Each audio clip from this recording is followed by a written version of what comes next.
Olá, aluno do 8º ano, aqui é a professora Moísa e hoje iniciamos o segundo bimestre de língua portuguesa. Nesse sentido, separe o seu material e dedique um tempo para a realização das atividades. Eu estou aqui na semana 1 e você irá colocar no seu caderno ou marcar no seu material impresso o tema de nossa aula, que é abordando o gênero textual debate regrado. Vamos à leitura. Caro ou cara estudante, nesta semana você vai estudar sobre o gênero textual debate regrado, suas características, objetivo, os participantes do debate regrado, as estratégias argumentativas utilizadas. Breve apresentação. Os gêneros apresentam-se como mega instrumentos na vida cotidiana de todos. É importante, nesse sentido, lembrarmos que nós temos os tipos textuais que se classificam em narrativo, argumentativo, descritivo, injuntivo, dentre outros. E dentro desses tipos textuais, nós temos os gêneros textuais. Por exemplo, na narrativa, nós temos aí o conto, a notícia, a crônica. E no tipo textual argumentativo, nós temos esse gênero textual estudado, que é o debate regrado. Continuando aqui na leitura, por meio deles é possível comunicar-se e agir sobre o outro. Querendo ou não, estamos sempre agindo nas diversas situações comunicativas. Com gêneros textuais, eles vinculam nossas intenções, estabelecem os papéis sociais e trabalham a favor dos objetivos que queremos alcançar. No dia a dia, expressamos nossas opiniões e muitas vezes as defendemos diante de argumentos contrários. Quando esse confronto de ideias ocorre de forma organizada, nós o chamamos de debate. Você vai observar que nós temos aqui algumas marcações em rosa e azul, e isso é para lhe ajudar a fazer um resumo aí no seu caderno ou no seu material. Vamos continuar aqui a leitura. Debate regrado. Debate regrado é um gênero oral em que duas ou mais pessoas se reúnem para conversar sobre duas ideias diferentes, levantando argumentos que defendam a sua linha de pensamento. Então, quer dizer, é um gênero que nós aí utilizamos para um momento presencial ou um momento online em que as pessoas falam, quer dizer, nós temos um momento em que um pode colocar seu ponto de vista e nós temos um outro momento em que essas pessoas que estão junto podem falar se concordam ou não. Continuando aqui, o debate é bastante comum durante campanhas políticas, em escolas, faculdades e comunidades. O debate regrado, como o nome indica, segue determinadas regras que foram dadas antes de o debate começar, como tempo de fala, direito de réplicas, quer dizer, a pessoa responder uma pergunta, e tréplicas, quer dizer, de estar aí em debate constante com o outro. Esse tipo de debate é muito comum durante o período eleitoral, onde os candidatos se reúnem e apresentam suas propostas de governo. A principal característica do debate regrado é que as pessoas têm o direito de expor suas opiniões e ideias, ouvir e respeitar os demais, mesmo que sejam opostas, de uma forma organizada e objetiva. Para que haja um debate regrado, faz-se necessário a presença de argumentos que revelam posições positivas ou negativas em relação ao tema. Então, por exemplo, se eu estou falando do aborto, o aborto é um tema muito polêmico, que no caso gera um debate. Então, as pessoas podem falar das questões positivas, Porque se uma criança, por exemplo, ela sofre um abuso sexual e ela fica grávida, nós vamos pensar que essa criança ela pode sofrer aí complicações. No caso, se nós abordarmos questões negativas em relação ao aborto, então nós vamos abordar que existem muitas clínicas clandestinas que praticam o ato do aborto. Então, é um debate muito pertinente, ok? Letra B. Concordância, apoio ou desacordo e refutação. Como assim refutação? Refutação é quando nós utilizamos um argumento que vai contra a minha ideia. Como assim? Vamos pensar em relação a uma lei. Então, nós temos uma lei que protege aí as crianças contra abusos sexuais. Nesse caso, nós podemos, quando estamos aí argumentando, falar da existência da lei, mas nós podemos falar que é uma lei aí que, no caso, às vezes não é muito seguida, às vezes é uma lei muito recente, uma lei que precisa ser aí informada às pessoas, para que então elas façam a denúncia. Letra C. Variados tipos de argumentos, quer dizer, pode-se utilizar aí de argumentos por exemplificação, de autoridade, de princípios e de causalidade e outros. Então, por exemplo, eu posso utilizar uma porcentagem, posso utilizar de uma fala de um médico, uma pessoa que entende sobre o assunto. Posso trazer à tona um fato que foi divulgado aí na mídia, ok? Continuando aqui, o debate é uma atividade que decorre naturalmente da vida em sociedade e que nos permite a troca de ideias, o confronto de pontos de vista e a reflexão. Além disso, a informação aumenta, aprende-se a tomar a palavra, a demonstrar e convencer. Então, quer dizer, permite que as pessoas coloquem aí o seu ponto de vista.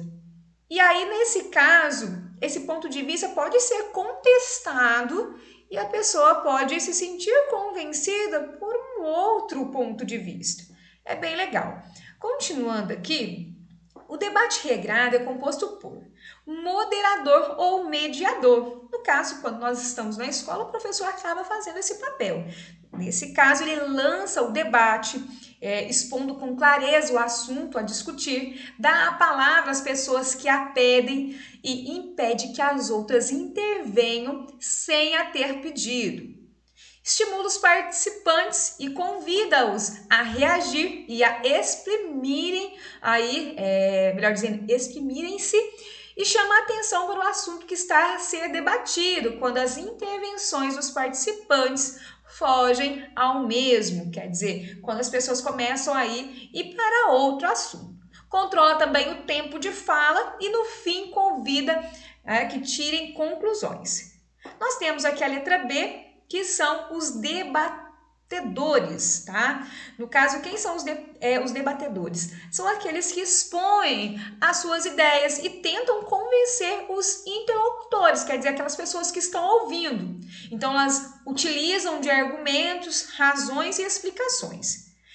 Letra C, audiência ou público. São as pessoas que assistem aí ao debate, quer dizer, aquelas que podem fazer perguntas aos debatedores, né? Se o moderador permitir dentro das regras estabelecidas previamente. Então, pode também tomar partido sobre o tema discutido e decidir sobre a melhor exposição. Então, aqui, qual que é a diferença dos dois? Não é? Esse primeiro aqui, ele vai expor as ideias para que aquele que está participando do debate se sinta convencido e possa, de certa forma, falar, abordar alguma coisa sobre o assunto.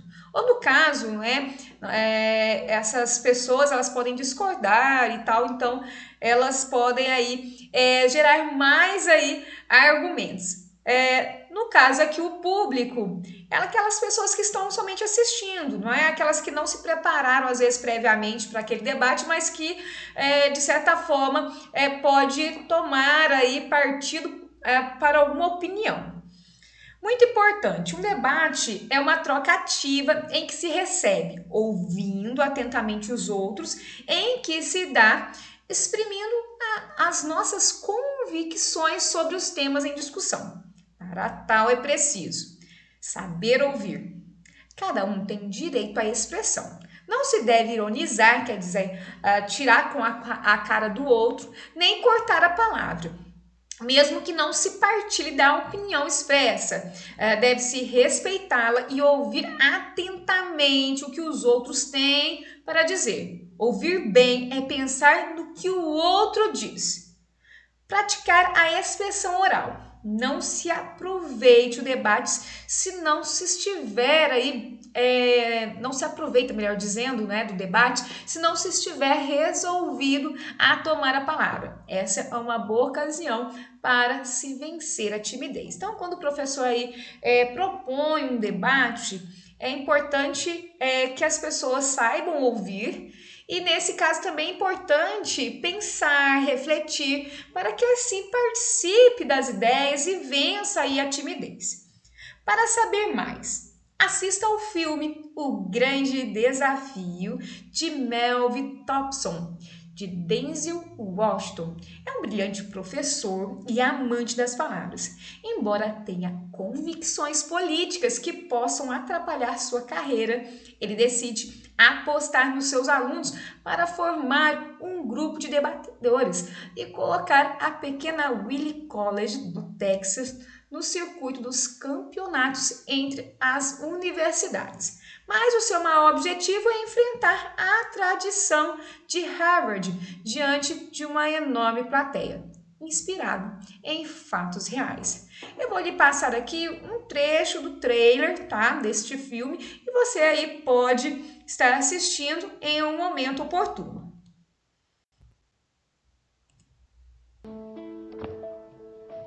I am the darker brother. I, too, am American. I want you to try out for the debate team. You sure you want somebody like me? No. That's why you're trying out. Gentlemen and lady, debate is combat, but your weapons are words. In a time of change, he taught them to find their strength. Dad, I made the debate team. Now, Tolson can be a bit of a rebel. It's extreme for my taste. Debate is blood sport. You must destroy your opponent. Not only... Voltando aqui no material, nós temos as atividades. Vamos lá. Atividade número 1. O que você entende por debate regrado? Qual é a intenção desse gênero? Então, você irá voltar aqui nas partes marcadas em rosa, fazer a leitura e assim responder. É uma atividade muito fácil. Atividade 2. Por que esse gênero tem o nome de debate regrado? Então, você também pode perceber aqui uma marcação em rosa, tá? E responder, tá? Nós temos outras partes que não estão marcadas, mas com a leitura atenta aí, você conseguirá responder. Número 3. O debate regrado pertence ao gênero textual oral. Justifique a afirmativa explicando a diferença do texto oral e do texto escrito. Logicamente, nós vamos lembrar que o texto oral é aquele que nós falamos, quer dizer, que nós expressamos por meio da fala. E nesse caso, temos o texto escrito, que é esse que nós fazemos no papel. Mas podemos também colocar em destaque que mesmo que nós formos aí falar algo, é bom um planejamento. Então, utiliza-se também do texto escrito. Número 4. Há diferença entre conversa e debate? Com certeza, não é? No caso, qual? Nesse caso, é muito importante você observar essa parte em azul, em que nós temos aqui a ideia de que o debate é uma troca ativa, não é somente uma conversa. Então, aqui nós temos essa parte em que fala que ouvimos atentamente os outros, colocamos as nossas aí opiniões, ou melhor dizendo, convicções, tá ok? Voltando aqui, nós temos a atividade 5. Marque a alternativa incorreta sobre debate regrado. Letra A. O debate tem a finalidade de desenvolver as capacidades argumentativas, além de contribuir para cultivar valores como respeito pela opinião do outro e cuidado com o ato da fala. Letra B. Durante o debate, não se deve ironizar, gritar, gesticular, nem cortar a palavra do outro. Com certeza, não é, pessoal? Letra C. O debate regrado é proibido durante o período eleitoral. No caso aqui abordou que é utilizado, né, no momento eleitoral, não é verdade? Lembra da nossa leitura aqui inicial? Então ficou fácil essa questão. E por fim, letra D. Não basta apenas ter uma opinião sobre um assunto, mas é preciso saber expor, falar sobre a opinião, argumentar. Então, eu falei sobre o planejamento, né? Para que, então, aconteça aí esse debate. Atividade 6. A partir da imagem, podemos definir que as posturas dos debatedores estão corretas. No caso aqui, nós temos a primeira imagem, parece que ele está olhando para cima, meio perdido aí na discussão. E aqui o segundo personagem, nós temos aqui ele utilizando as mãos, né? Ou melhor dizendo, a mão para, de certa forma, falar algo. Quer dizer, pode ser que ele esteja acusando de alguma forma esse companheiro, quer dizer, essa pessoa que está aqui frente a ele. No caso aí, você acha que essas posturas, né, são aí corretas? Acredito que não. No caso, justifique sua resposta. No caso, a marcação em azul vai lhe ajudar, tá bom? Então, escreva aí um parágrafo, né, de aproximadamente 5 linhas, tá ok? Dessa forma, eu finalizo essa videoaula. Espero aí que você tenha gostado. Tenha aí uma boa semana e um grande abraço.